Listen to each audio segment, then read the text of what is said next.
சித்தரிக்கும் வகையில் அவர் பார்த்து அந்த உளவு அந்த தன்னுடைய நிலையில கூட நம்பாதவராம் பொட்டு அவர்கள். அந்த விடுதலை வேட்கை அப்படின்னு சொல்லக்கூடிய அடேல் பாலசிங்கம், அதாவது ஆண்டன் பாலசிங்கம் அவர்களுடைய மனைவி அடேல் பாலசிங்கம் எழுதிய அந்த புத்தகத்தினுடைய ஒரே ஒரு அந்த வரியை படித்த என்ன சொல்கிறாங்க அப்படின்னா, காலில் ரொம்ப பயங்கரமாக அடிபட்டு தூக்கிட்டு போகும்பொழுது இவங்க சொல்கிறாங்க, இந்த காலில் அடிபட்டிருக்கு, சிகிச்சை பண்ணி ஆகணும், இல்லைன்னா ரொம்ப பெரிய அளவில் பிரச்சனை ஆயிருன்னு சொல்லும்போது பொட்டு அவர்களுடைய அந்த வார்த்தை அடேல் பாலசிங்கத்தை ஒரு மாதிரி நிலைக்குழியை செஞ்சதாம். கால் அடிபட்டு கால் நடக்க முடியாத, போராட முடியாத கண்டிஷனில் கூட ஒரு சொன்ன வார்த்தை, இந்த உடம்பும் இந்த உயிரும் ஈழத்திற்காக, ஈழ போராட்டத்திற்காக,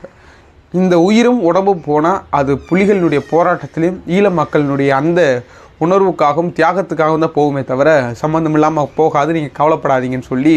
ரொம்ப அழகாக அந்த ஒரு பதிலை சொல்லி கடந்திருப்பாராம்.